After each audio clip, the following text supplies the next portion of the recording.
Welcome everyone. In this video, I want to talk about the concept of model fidelity featuring one of our new products for battery simulation, which is Simscape Battery.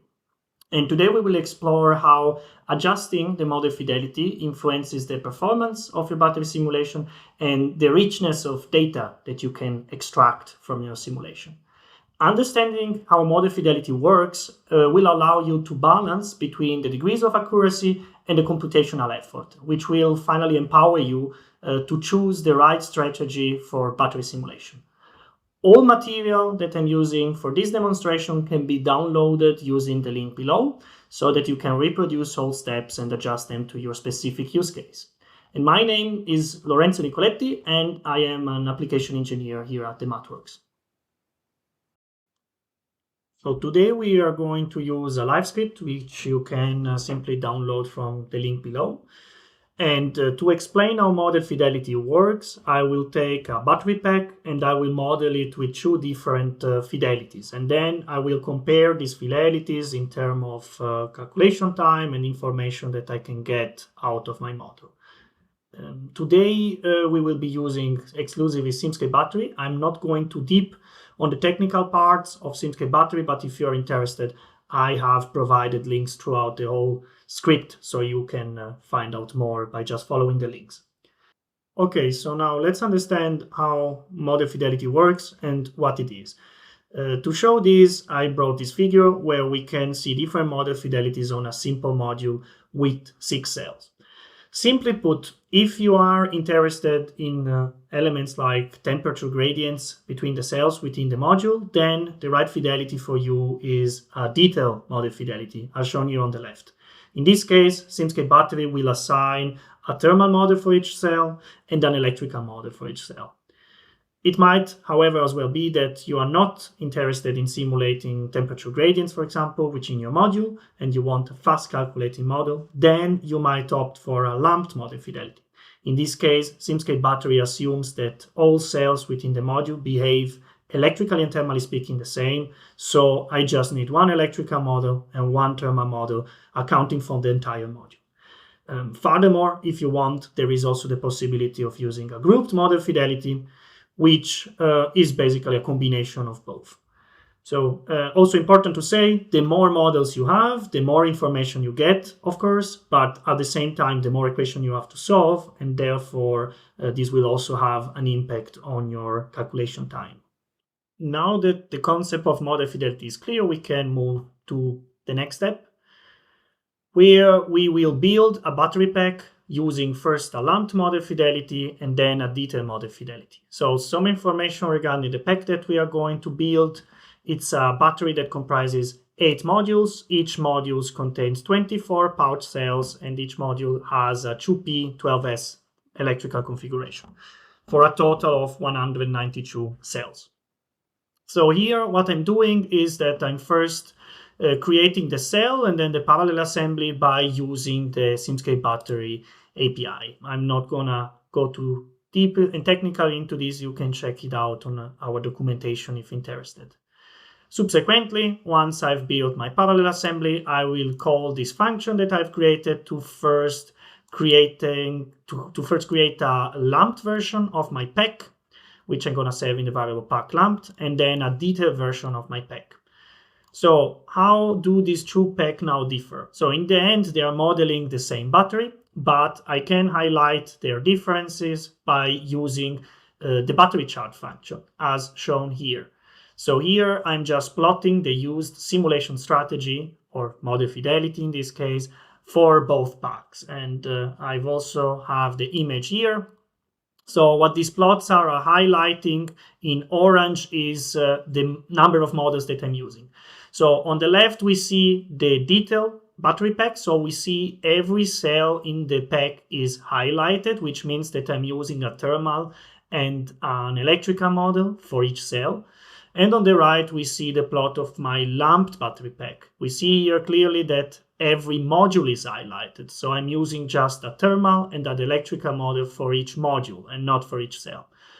Difference here is that, for example, from the electrical perspective, on the right side, I only need 8 models, while on the left side, I need 192.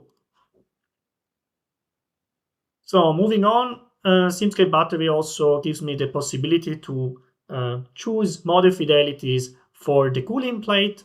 I will connect these two packs with two different cooling plates. For the lamped battery shown here on the right, I will use also a lamped cooling plate, which means that I will model the cooling plate as a big block, as a big thermal mass. While for the detail model fidelity, I will connect it with a more detailed plate. As you see here, I've discretized the plate in 16 parts. So there are basically two portions of the plate for each module. Now, with that said, we can move to the next step.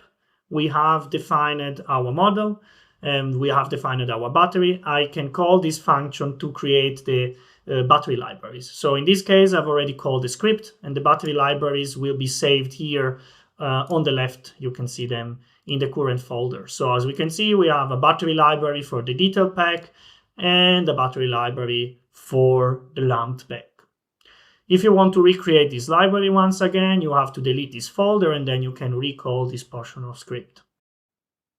And if you are interested to see how the library looks like, I have here, for example, I think this is the detail library. So what has been generated is just a block of my entire battery, in this case for the detail battery pack, which is ready to use and can be directly copied to a model and connected with electrical and thermal stuff, whatever you need.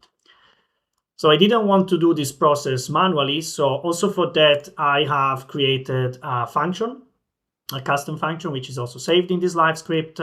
So we will create two models that will simulate the same stuff, only that one model we use the lamped battery pack and the other model we use the detailed battery pack.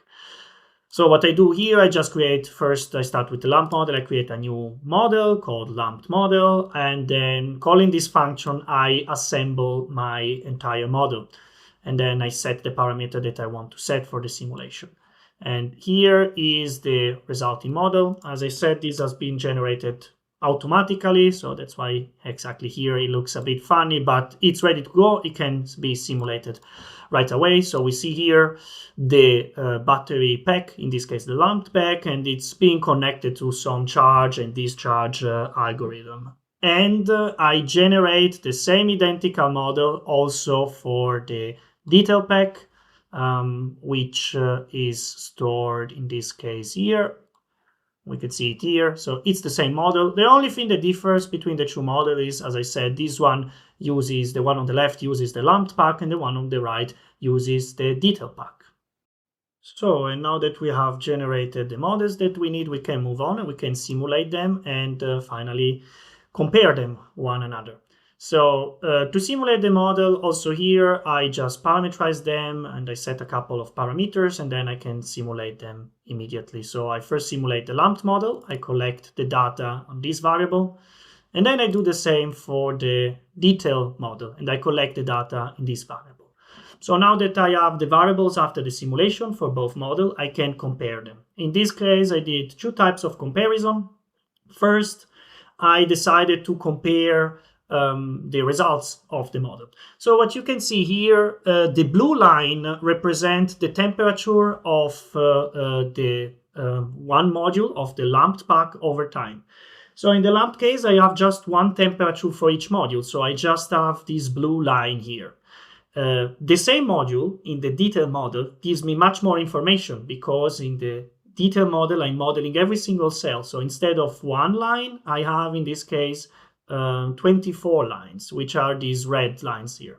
So we see the difference between the two approaches here. I think it's pretty clear.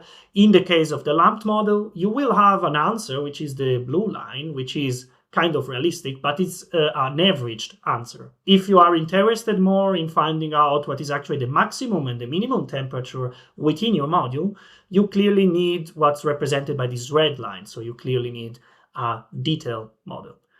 So clearly the detail model gives you more information, but that comes with a cost, of course, that I try to represent here in this table. So more models means also more equation to solve. And here we see the difference in the initialization and the execution phase. So in the initialization phase, we see that our lamped model is 3 times faster. And in the execution phase, which would be like the actual simulation, we see that it's 4 times faster. So that's a potential advantage of the LAMP model. It's clearly at least 3 times faster in both initialization and execution phase. So you have less information, but you can simulate way faster. So I hope that's clear. I just want to conclude with a brief discussion on factors that might impact the calculation speed. This is just a simple example, but these results, like the speed gains that you say here, they vary depending on the number of cells you're simulating, on how complex the model that you're simulating are, so how complex the electrical or the thermal model is, how many thermal paths you have activated, and it also depends, of course, on the type of cycle, on the type of load that you're giving to the battery. So a highly dynamical load will, of course, be more computationally expensive than a pretty stationary load on your battery. Okay, and that concludes today's presentation, and I hope you can use what we saw today in your model, and I also hope to see you again in the next video.